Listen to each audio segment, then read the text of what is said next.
Okay, so Julia and I are going to talk about fragile and failed states. We're going to be analyzing what are they and what are their main characteristics. Okay, so I am going to start with fragile states. So fragile state, as it was seen in class, fragile state is defined as a state which is unable to perform its roles to guarantee domestic security by exercising its monopoly on the use of force within the territory. It is characterized by having a weak capacity of the state which puts their citizenship in a vulnerable situation. Their main characteristics are the lack of carrying basic government functions, the lack of the ability to develop mutually constructive relations with society, and all these things are going to put the state in a vulnerable situation, which is going to make more possible the idea of an economic crisis or a social crisis. States can be defined as fragile for many reasons, but some of them is when the legitimization of the state is being questioned, if the human violation of rights is present, if there exists a rise of the factional elites, the intervention of other states is also going to be a reason. Citizens searching for a range of the state, bad quality of life or living conditions, and also natural disasters that may cause unpleasant consequences. So now Julia is going to talk about failed states. Hi, I'm Julia, and I'm now going to explain what a failed state is. As Sam said earlier, a fragile state is one that cannot guarantee the safety and security of its citizens, becoming a potential candidate for failure. A failed state, on the other hand, cannot perform the two main functions of a modern sovereign nation state: protect authority over its territory and people, and protect its national boundaries. Due to this, they lose all legitimacy in the eyes of both their citizens and the international community. Their institutions are flawed and non-functional.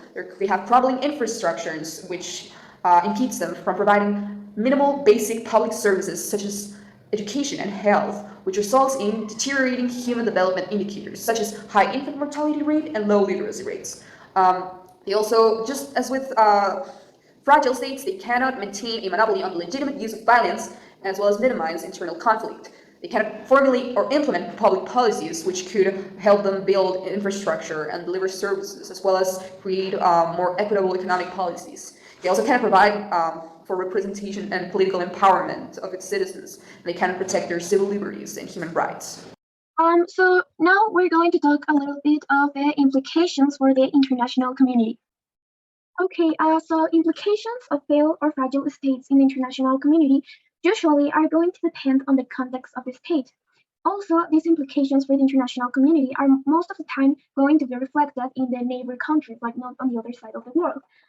Okay, so some general indications or implications for the international community are going to be conflict or civil war, which is going to cause unrest and instability, and probably immigrations in the new regions. Also concerned. Two philosophers, Iqbal and Sarah, conclude that these failed states do not spread more failure, but rather help to create conflict on the neighboring countries. So Julia is going to talk about an example of this. An example that proves the theory is the failure of the state of Somalia, which was a big knock for their neighboring countries, especially Yemen, due to the thousands of immigrants searching for a better life. Another country that was affected by these was Ethiopia, which considered it essential to overthrow the supreme Islamic court from Somalia's government. So they entered into Somalian territory in 2006, which caused them a large number of casualties. Okay, so finally, we're going to talk about the states with these conditions, according to the Fragile States Index, of course. So first, Julia. In this map, you can see a gradient of colors depicting the different levels at which a country is at risk of becoming a failed or fragile state, with going from blue, which depicts countries which are at a sustainable or low risk, to red, which depicts countries which are at a higher risk or at the alert zone. Well, so now I am going to talk about the top ranking of these fragile states. So according to this fragile state index, the 10 countries that qualify the most as fragile or failed states in 2021 are Yemen, Somalia, Syria, South Sudan, Congo Democratic Republic, Central African Republic, Chad, Sudan, Afghanistan, and Zimbabwe. I think it's this one. So with this, we will conclude our presentation, and here's our bibliography for the video.